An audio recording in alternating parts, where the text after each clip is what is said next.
प्रिय आत्मन, आज यहाँ एक रामेश्वर मठ है जहाँ 2 सन्यासी रहते हैं, 10-12 सेवादार हैं।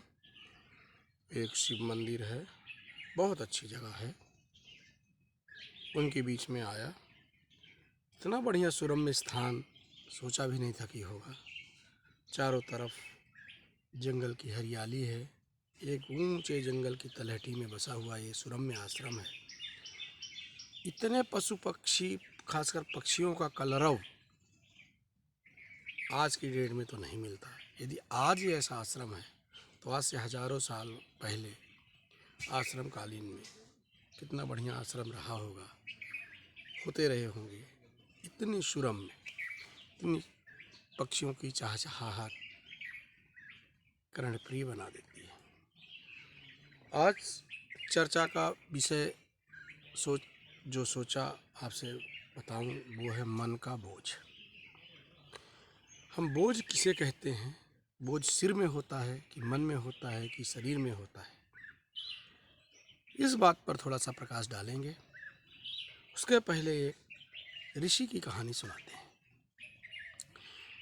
एक ऋषि, आपका आश्रम जंगल के ऊपर था।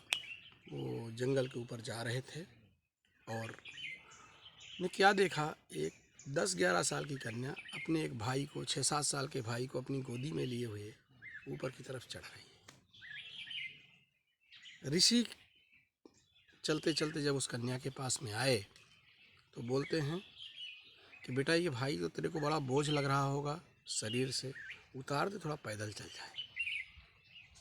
कन्या बोलती है कि नहीं महाराज जी, ये भाई तो हमारा बहुत छोटा है, इसका कोई बोझ ही नहीं हो सकता। एक दुर्गम चढ़ाई, उस पर कन्या पसीने पसीने अपने भाई को कंधे पे लिए हुए उसको पैर से चलाने की नहीं सोच रही थी। ऋषि के लिए, महात्मा जी के लिए वो भाई एक बोझ था, पर वो कन्या के लिए भाई कोई बोझ नहीं था। ये है संबंधों की मधुरता। हम बोझ किसको मानते हैं, किसको नहीं मानते, ये अपने आप में एक बड़ा दुरूह प्रश्न है। जिस तरह हमारी ऊर्जा खेलने में, हमको पूरा दिन खेलने के लिए दे दिया जाए तो हम फ्रेश रहते हैं, ऊर्जावान रहते हैं। और किसी काम को करने के लिए दे दिया जाए कि चलिए पढ़िए, तो हम आधे घंटे में थक जाते हैं। आखिर क्यों? खेलने में तो ज़्यादा ऊर्जा लगी, दौड़ना पड़ा, कूदना पड़ा, फानना पड़ा, फिर इसके बाद भी मन फुल हो जाता है। और पढ़ने में क्यों हो जाता है? सारी की सारी कहने का मतलब ये है, ऊर्जा का पॉइंट ये है, कहने का मतलब ये है कि आपको, आपके मन को जो करणीय लगे, जो वो करना चाहता है, जिसके परिणाम से कोई मतलब ना रहे, वो आपको ऊर्जावान बनाता है। जिसका परिणाम आने की संभावना हो, वो आपको निरुत्साहित करता है। वो आप पे लादा हुआ बोझ होता है। भौतिक बोझ हो, आध्यात्मिक बोझ हो या समाज द्वारा आरोपित बोझ हो, बोझ बोझ ही होता है, उसमें कोई दो राय नहीं।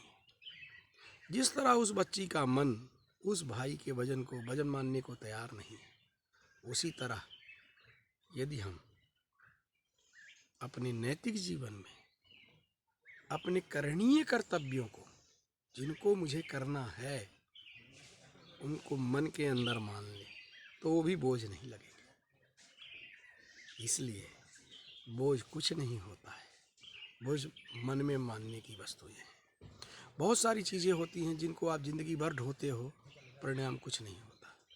और बहुत सारी चीज़ें ऐसी होती हैं जिनको आप करना नहीं चाहते हो, फिर भी हो जाता है। तो बोझ मन का होता है, कभी भी सोची हुई चीज़ होती है और कुछ नहीं होता है। आप जिस चीज़ को मन में मानोगे वो बोझ होगा, जिसको नहीं मानोगे मन में बोझ नहीं होगा। बस आज के लिए इतना ही।